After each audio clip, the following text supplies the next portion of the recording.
So at Redemption, we like to teach God's Word, and part of how we honor God is by standing as it's read. So we have a special guest. Jameson is going to be our scripture reader this morning.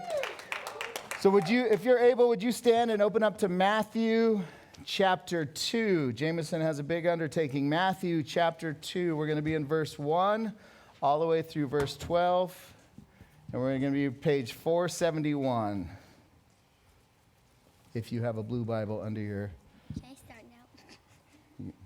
Thanks, J-Mo. Now after Jesus was born in Bethlehem of Judea in the day of Herod the king, behold, the wise men from the east came to Jerusalem, saying, Where is he who has been born King of the Jews? For we saw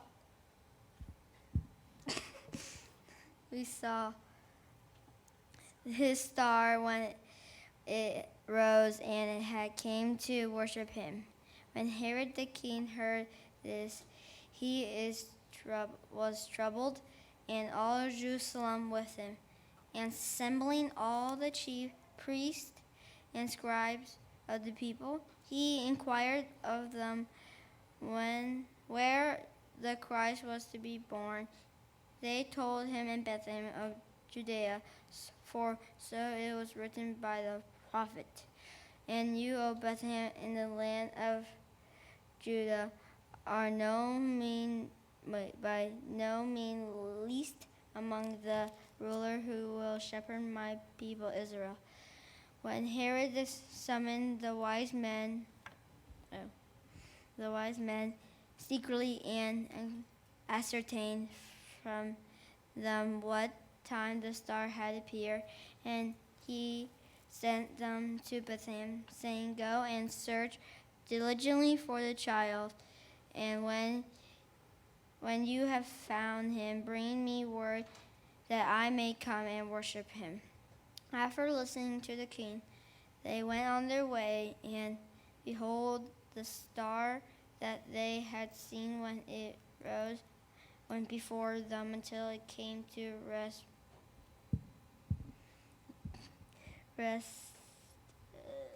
over the place where the child was.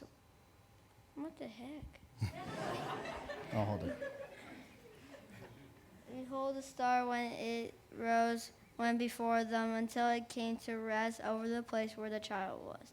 When they saw the star, they rejoiced exceedingly with great joy. And going into the house, they saw the child with Mary, with his mother, and they fell down and worshipped him. Then, opening their treasures, they offered him gifts, gold and frankincense and myrrh. And being warned in a dream not to return to Herod, they departed into their own country by another way. This is the word of the Lord. Please be seated. Jameson Cook. Oh, that was phenomenal. Well done. Thank you, Jameson. Oh, what a great way to start the sermon. So that is the story we're walking through, the story of the wise men. It's a famous story. If you've ever had an advent or a nativity scene in your house, if you have one now, this story plays into that. You've probably got camels, which may or may not be a true rendering of this story. You've got these wise men. They're usually wearing kingly attire. But that's what this story is. The wise men coming to visit Jesus. I was reading a blog the other day about just Christian understanding of the biblical story, and specifically the retelling of Jesus' birth story. And it said somewhere like 35% of Christians can't really retell the story of Jesus' birth, which is crazy to think.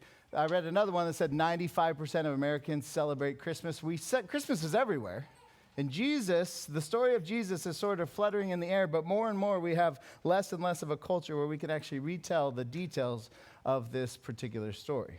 And that's what we're looking at today, is this story. What do I want to do, though? I'm not going to drill down and kind of unpack the facts of the wise men necessarily. I want to just see what the wise men are pointing us to, and I think it's this idea of worship. There's a quote from an author who has since passed away, very quirky, sort of postmodern writer, who dabbled in religion a lot of his life. I don't think he ever landed, but here's what he says about worship. There is no such thing as not worshiping. Everybody worships. The only choice we get is what to worship. David Foster Wallace. His point is there's not a subsect of humanity that are worshipers, and then you, the analytical, rational thinker, are not a worshiper like those crazy church people. Everybody, part of being human is this desire for something more, this desire to worship, to prostrate down is the biblical word, before something. We want to give our lives to something. I'd like to hang out with younger guys who are sort of on the upswing of life and just try to be a wise old guy in their life or whatever wisdom I can give. And I meet with this one guy who's just killing it in real estate. I mean, every time I meet with him, he sold another $8 million house and just dominating. And we have the same conversation over and over and over again because he's always got this angst. He's like, you know what I think I need? I said, I told you what you need. I've told you every time we met for the last 2 years. You need to get in a church and be around guys who aren't impressed with you and be around people who point you to Jesus, period. I'll pay for the bill this time, and we'll meet again in a couple weeks. He has this issue of like, there's something more. And he's like, I think I should volunteer. I think Habitat or some version of giving myself away is what's missing. And David Foster Wallace would say, no, you're just a worshiper who hasn't landed on something that can actually be worshiped in a sustaining sort of way. He goes on to say in this quote, it's not going to be on the screen, but he talks about religion and why it's the most appealing option for worship. The compelling reason for maybe choosing some sort of God or spiritual type thing to worship, be it Jesus Christ, Allah, Yahweh, a Wiccan God, whatever other sort of God or truth you can pick, is that pretty much anything else you worship will eat you alive. If you worship money and things, if they're where you look for real meaning in life, then you will never have enough. You will never feel like you have enough. It's just the truth. Worship your body and beauty and sexual allure, and you will always feel ugly. And he says, time and life will show again and again that this is true. We are worshipers, and yet we worship things that fail us all the time. And as we come to the birth story of Jesus, we see this random story of these men from the East. And what is their journey all about? It's a journey for worship. Where do I see that? We'll put a verse on the screen. What are they about? It says this, where is he who has been born King of the Jews? For we saw his star when it rose, and we have come to worship him. What are their motives? I don't know. But they've come because somebody somewhere has been talking about this King of the Jews, and they want to come and worship them. So as we walk through this story, here's what I want to do. I just want to make some observations about true worship. Because Foster Wallace says everybody worships. So there's a sense of false worship in the world and true worship. True worship would be this, would be any worship that begins, is sustained, and ends at the feet with the person of Jesus, period. And false worship would be anything that takes you away from that reality. So we're all worshipers. We want to worship Jesus better, more fully, more richly, more authentically, more genuinely. We all want that if we're followers of Jesus. So I want to pray and ask God to just help us learn how to worship him and why to worship him more. So let's bow and pray. God, give us space as we pause from our week to come and to submit ourselves to you through your word, through this teaching. It's a posture we all want to be humble. We express ourselves as needy people in this moment that don't have all the answers, that need direction and guidance. So this gathering is an act of worship to you, where we collectively say, we need you. Lead us, guide us. So do that through your word this morning, Lord. It's in Christ's name we pray. Amen. So again, I'm just going to walk through, make 6 observations of what I see out of true worship here. And here's the first one. It's right there in verse 1. Go with it to me.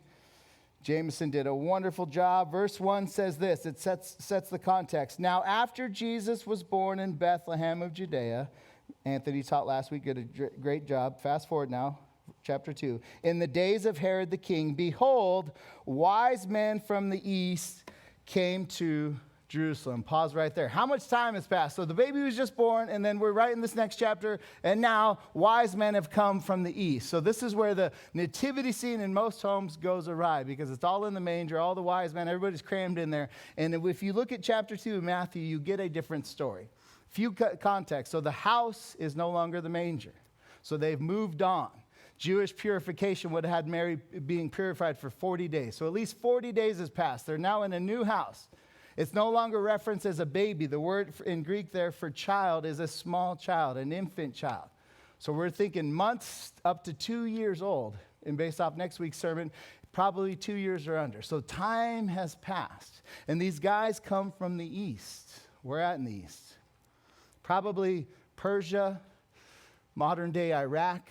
So coming from modern-day Iraq, you're talking about 500-mile journey these men have taken. All the nativity scenes I ever grew up with are camels. A lot of people think wrong. It was probably horses. Nothing to go to war over or start a new denomination over. Like, we are the true camel men of the Bible Society. No, who cares? It's an animal probably, or they walked. We'll ask them one day potentially. But it's a long time. What is Matthew's point? Here's what's fascinating about the Bible, I've learned later on, is each of these gospel writers and writers get to kind of leave out stuff. They get to choose what to put in by the inspiration of the Holy Spirit, and they get to choose what to leave out. So they get to form their story to make a certain point. And Matthew is the only one talking about these wise men far, far, far from the east. What is his point? We had a Jewish guy in the last service, and he was amen in this part. But Matthew is Jewish.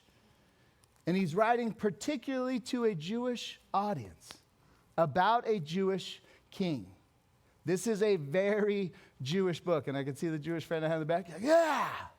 What is the point of a very Jewish book talking about the wise men? What's the point? The wise men from the east are Gentiles, non-Jews. Matthew's whole point is not geographical distance or filling some version of a nativity scene. His point is this: Jewish brothers and sisters, know this: the first people to worship our king were Gentiles. They came from far, far away. True worship begins at a distance for all of us.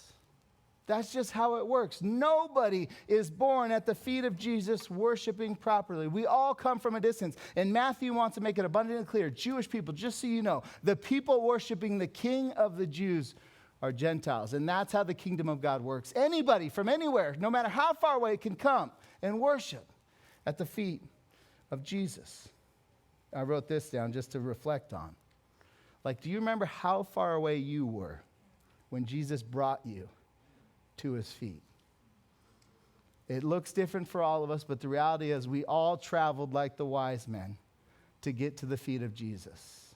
And part of Advent is stopping and remembering God's faithfulness as we look back at the first Advent and reflecting on our own lives within that. But do you remember how far you came? Some of us, it was far. Some of us have some gnarly stories. But also, here's where I'm convicted. Who in your life do you think is too far east to ever get into a house of worship, to worship King Jesus? Like, I see growth in my life, but I also see a lot of judgment that just does not go away. And I kind of, that guy's never. That girl? No way. Like, Redemption Church was founded by a guy named Tom Schrader, who got saved, became a Christian, started following Jesus in his 40s. He was doing commercial real estate, living the life, has a ton of great party. He's since passed away, but he tells a ton of great party stories. I don't know how you can tell party stories in heaven, but I'm sure he's found a way to tell them. Like, he would party hard. And there was this Bible study at his work the whole time. And he becomes a Christian. And then he comes back one day and says, hey, guys, I just want to ask you, why did you never invite me to this thing? I just met Jesus. I love him. I love the Bible. And they said, we didn't think a guy like you would ever come to Jesus. We thought you were too far east to ever get to Bethlehem. All of us come from a distance. True worship starts at a distance for all of us. Here's the next thing we see. True worship needs more than a place. It needs a person. Where do these people land? So in the days of Herod the king, behold, wise men from the east came to Jerusalem. What is going on here? These wise men travel hundreds of miles, and they land in Jerusalem. So a lot of people do a lot of research on these wise men, and they come up with a little bit of information. What do we know? Not a ton, but we know it's like a priestly group from this Medes Empire. So we had the Babylonian Empire, Persian Empire. Medes was part in there with the Persian, but they're this priestly group. So very smart, sort of priestly, high and lifted up group. They were also into science and a religion, and not in a way like we think today where there's I can't believe in science and religion. Back then it was all intermingled. So they studied astrology and astronomy. One of them sounds like, that's weird, and the other one sounds like science. They studied both. They were very smart, very bright, gifted men. They also were a part of empires that had taken Jewish people captivity, specifically this famous guy Daniel, who has a whole book in the Bible. And Daniel and others like Daniel are telling the Jewish story about a God who created all things, about man who rebelled and broke it all, and a God who came down and promised and promised and promised and promised and promised and promised. And he is going to show up one day in the person of the Messiah, the King of the Jews. So they have whisperings of that. They've got all their science. I say that to say they are gifted, smart, wise guys. I just finished Elon Musk's biography, and it was fascinating because it talks about how he gets his talent. And basically he does what you'd think someone would do. He goes headhunting. He goes to all these Ivy Leagues, and he finds the seniors doing the greatest projects, greatest work, and he says, do you want to work for me? Come. And he puts them to work. The wise men were the brightest people around. So these are not slouches. These are not goofy cavemen reading religious literature. These are gifted men. Why do I say all that? Because they land in Jerusalem. What's in Jerusalem? Religious leaders, civil leaders, cultural leaders. Like Jerusalem is the center. It's the New York. It's the LA. It's the spot to go for Jews. However, there's one thing not there. Better yet, one person, Jesus. It's just fascinating in God's story where he gives these little hints like, just so you know, none of you are going to get to me on your own. The wise men with all the resources land in Jerusalem about 6 miles away from where the King of the world sleeps. The journey can get us close, and it still cannot, we could still miss it. Like I think about people in this room right now. I don't know some of you. I don't know all of your stories. But we can get into a church service. We can get into a mentor relationship with somebody trying to tell us about Jesus and his story and the Word. We can get really close to the things of God. Hebrews talks about tasting of the Spirit, like getting close. These men are close. But until you get to Jesus, there's nothing to worship. Jerusalem offered nothing to worship, nothing to lay their gifts at. Because true worship lands in a person. Now, here's one thing I want to tell, and this is only for a subsect of this. Young married people. I just did another wedding yesterday. We are like marrying people like that. It's crazy. And I see the joy, and they're like, marriage! You know, you've been married a few years, you're like, marriage. But here's a mistake I made, and my wife partially made, but we wanted to be married so bad, and marriage was the gift that we were looking forward to. And it is a beautiful gift. And I think of all the relational gifts in the world, it's maybe the closest thing to getting to this thing we're looking for in Jesus, this intimate relationship where he knows all of me, I know all of him. Marriage is like the closest, even Ephesians talks about that. But we got to a point where we had made it the ultimate thing, like this is the thing. And just know, it's not the thing. Jesus is the thing.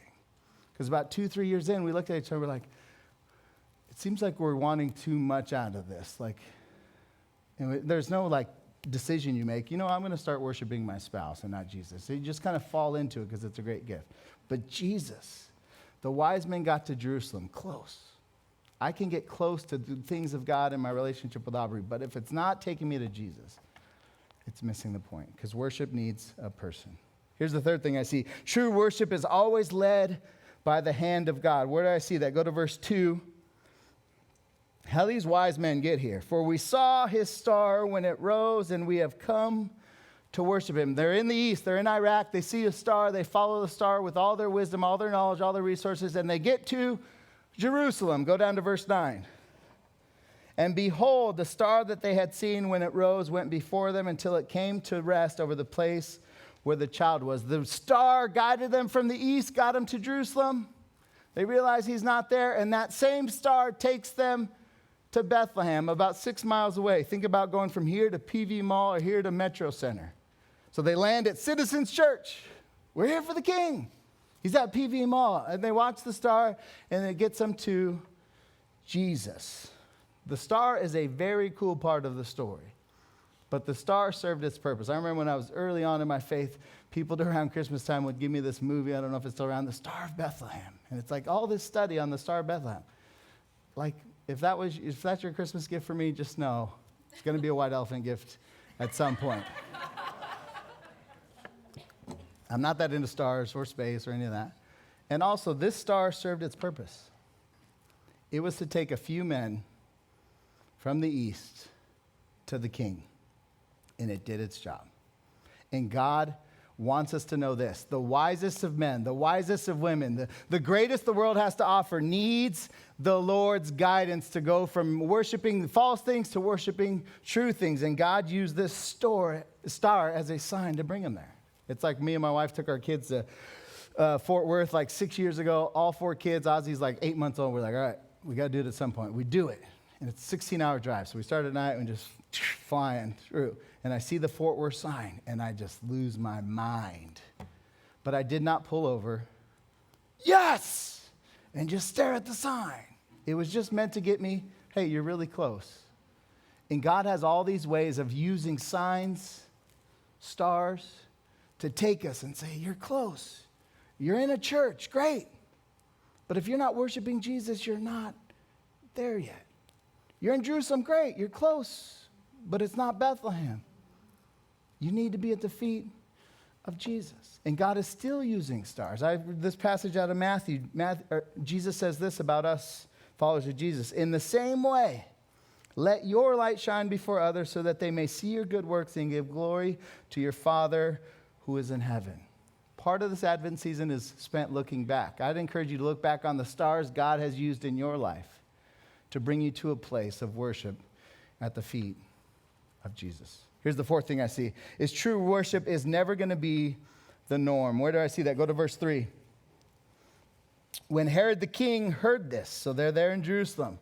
They show up on camels or horses, depending on which denomination you're a part of. When Herod the king heard this, he was troubled, and all Jerusalem with him. And assembling all the chief priests and scribes of the people, he inquired of them where the Christ was to be born. Pause right there. Everything before this is like, great. Stars, and worship, and traveling to go see a king. And then, verse 3, real life hits. And they show up in Jerusalem, and there's hate. King Herod wants to find Jesus to kill him. And there's all the religious leaders. It says, assembling all the chief priests and scribes of the people. What are they doing? The king of the Jews is here, and they have to go like, hey, can you stop your pickleball game for a second? I want to talk to you about this thing. Like, what do I learn from this? There is a real sense of like true worship of Jesus is always going to be the minority outsider position until Jesus comes back and makes all things new. But even in the birth story of Jesus, we see that worshiping Jesus is not the norm. We're going to walk through hate and indifference often. It's part of what makes being a follower of Jesus so hard. It's part of what makes just coming to a church gathering so hard. Is there's all these things vying for our attention, trying to push us away from worshiping Jesus. Like even my kids already see this. Roman is in 3rd grade. He is the sweetest kid in the world, knows people, kind of senses things. And he came home the other day and he made this assessment. Desert Cove has 4 Christians in the 3rd grade. I'm like, how'd you make that? What judgmental questions did you ask? Did you go with the heaven, hell? What? His point in his sweet way is like, my thing isn't the main thing. And Elijah's in middle school, and he's already like looking at social groups, and he can see like not everyone's a Christian. Like, as a matter of fact, my life would probably be easier if like I could just pick socially without having to decide where I stand with Jesus. And that's true across the board. You're in your 30s, you're in your 40s, you're in your 50s. It's always just like you walk through hate and indifference to worship the King. That's just how it is. Luke Simmons is my mentor. He was the pastor at the church I came from. And I can remember 2 messages vividly he preached. One was after the Sandy Hook shooting, where he talked about the vengeance of God. And the other one was after his sabbatical. He got a sabbatical after like 8 years on the job, went away for like 10 weeks. And he comes back, and he is fired up. He spent time in Ohio. He did all these great things. Went to all these roller coaster rides, just anything you can imagine he did. But he comes back with this reality. He's like, nothing in this world is bringing me into a transcendent meeting with the God of the universe. Nothing. In fact, everything is kind of pushing the transcendence of God out, squeezing it out. That's what we see here. The wise men come, And there's not a celebration of King Jesus. They have to keep digging to get to Bethlehem. How do they actually get there, though? The fifth thing we see is true worship is only found as you open the Word. Go to verse 5 with me together. Verse 5. They told him. So they're there in Bethlehem. Some guys hate him. Most people are indifferent, but they know the stuff. It's like religious leaders who know the answers. And these guys are giving the answer. They told him, in Bethlehem of Judea. How do they know that? For so it is written by the prophet, and you, O Bethlehem, in the land of Judah, are by no means least among the rulers of Judah. For from you shall come a ruler who will shepherd my people Israel. These men have come from far, hundreds of miles. They're in Jerusalem. They're so close. What gets them to worship at the feet of the king? Somebody says, I remember this one story. Our people have been telling stories forever. And it was Micah. Let me go to Micah. And Micah says, in Bethlehem, you will find your ruler. Go to Bethlehem. How did they get to true worship? Somebody opened the book. Not so that our worship could end here. We are not called to worship the book. We worship the one we meet in the book, in the story. That's part of why God doesn't give us any of the original documents of the Bible. They're all like copies down the road. Because if we had the actual copy, we would have burned this place down fighting to have it. But we meet Jesus in the Word. But you have to open up the Word. David Foster Wallace, let me tell you about worship. I don't have a lot, but I can open this up and I will tell you about the one who is worthy to be worshiped. This is all I got. This is it. Like, is that your life? Like, people just, at your core, what do you have? If it's not this, it's going to fail you. If it's not found in here, it's going to fail you. It's not going to lead you. You're going to be in Jerusalem with a lot of great things and parties and religious leaders and church services and all this stuff, but without Jesus, unless you open this. Jesus' most famous sermon, which is loved universally for the most part. Sermon on the Mount. Christians love it. Non-Christians love it because it's all about life in the kingdom of God. Oh, I love that picture.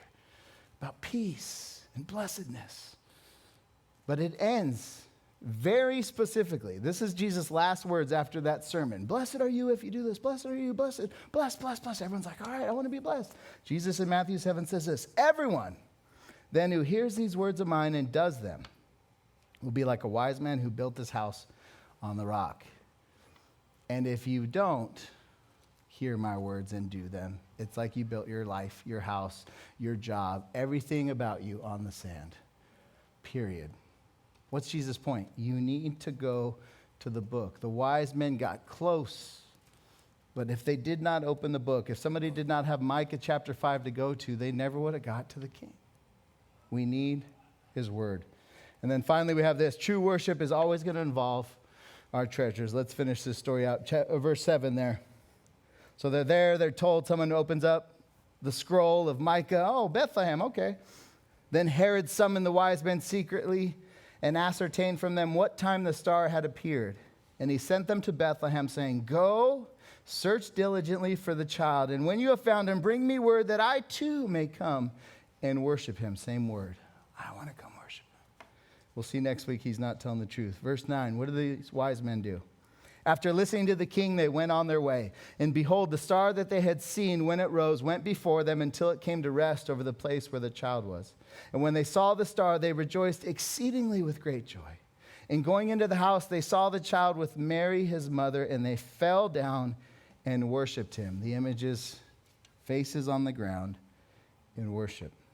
Then opening their treasures, they offered him gifts, gold, frankincense, and myrrh. And being warned in a dream not to return to Herod, they departed their own country by another way. How does this story end? Part of it we know well if we've kind of heard the Christmas story told. They bring gifts, gold and frankincense and myrrh. What's gold? It's this gift for a king, people would say. You are the king. It's their way to sort of foreshadow. We know who you are. So we think. And frankincense is this incense, comes from the east, this fine thing used for sort of worship in ritualistic ways. They'd burn incense to the gods. And we give you frankincense. You are God. And myrrh. which is this odd like gift that's used in burials. People would say it's their way to foreshadow that he is a man who is going to die. Either way, here's what we see. They bring the very best from where they're at, and they lay it at his feet. And they give a picture of how this world is going to go down when it's all said and done. When it's all said and done, when Jesus comes back and brings heaven to earth, what is life going to look like? It's going to look like this picture right here of worship. Not Chandler on song 1986 singing again. I love Chandler and I love his voice and I love music. But if that's all we're looking forward to and it's all said and done, I don't want to be there. Revelation says it is life perfectly. And it's everybody from the east, from the west, from the north, from the south, from non-religious background, from Mexico, from Africa, from Antarctica, if anybody's living there. Anyone from anywhere comes to the king, to the city of Jerusalem where he dwells. And what do they do there? They bring their gifts. It says this, by the light of Jerusalem, the nations will walk. And the kings of the earth are going to bring their glory into it, the city of Jerusalem. And those gates will never be shut by day, and there will be no night there. And they will bring into it the glory and the honor of their nations. Translation, all the nations are going to get to lay their gifts at the feet of the king. Like, what does that look like? It's whatever your gifts are. My wife has this incredible eye for hospitality and how to take something and make it softer. And she's going to get to lay that at the feet of Jesus for eternity when the new heavens and the new earth are here. Some of you have a gift of just being with people. You're going to lay that gift. We're not just going to sing a worship song over and over. We're going to worship him with our actions, with all of our treasure. We're going to give it to him forever. And that's what the wise men picture for us as they end up at the feet of this small child, Jesus. Here's the question that is not answered in this text, though. They worshiped externally. They gave their gifts. But there's no interaction of what was going on in their heart. It doesn't say what they asked Mary. They just lay down and give their gifts. Did they ask Mary the child's name? That's Jesus. Well, what does Jesus mean? Salvation. Yahweh saves. Oh, that's the stories we heard. Those were the whispers I've been hearing all these years. One of my pastors that I look up to a lot in Ohio says this about the wise men. Here's the question for us to end. They brought the treasures of the world to Bethlehem. And if you're a follower of Jesus, you're going to bring the treasures of your life and your world and your culture to the feet of Jesus. But here's the question for all of us at Advent. Did they leave Bethlehem with the treasure of the world in their heart? If so, then they're true worshipers. Did they leave Bethlehem with the treasure of the world in their heart? Here's where I want to end. I just want to give a space because some of us have the treasure of the world in our heart. Some of us are figuring out what's the thing at the center of me that I'm worshiping that's going to fulfill me. And some of us have not placed Jesus there yet. Some of us have not put our faith in Jesus yet. But I want to just ask us to just bow our heads, close our eyes. And I just want to give a space. If Jesus is our treasure, space to thank him and praise him. That he is the treasure in your heart and you get to lay your treasures at his feet. If he is not the treasure of your heart, I just give you space to kind of do an audit and tell yourself, what is the treasure that I'm building my life on? So I just want to give us some space. I'm going to be quiet for a few moments and let us reflect on the treasure of Bethlehem.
Father, thank you for the gift of space and silence and moments to pause and to reflect on questions that truly matter, like what our treasure ultimately is. God, thank you for the gift of this story of the wise men told by Matthew, of men who showed up and were able to see Jesus before anybody really, truly knew what was before them. And God, we're all like the wise men. We meet Jesus and we don't fully appreciate or understand just what we have in the Messiah of Israel, what we have in the King of Israel, what the kingdom of God is truly like. So God, help us to treasure you more. Use this Advent season, this space, these gatherings to do that a little bit more. God, thank you for the treasure of Jesus Christ. We love you.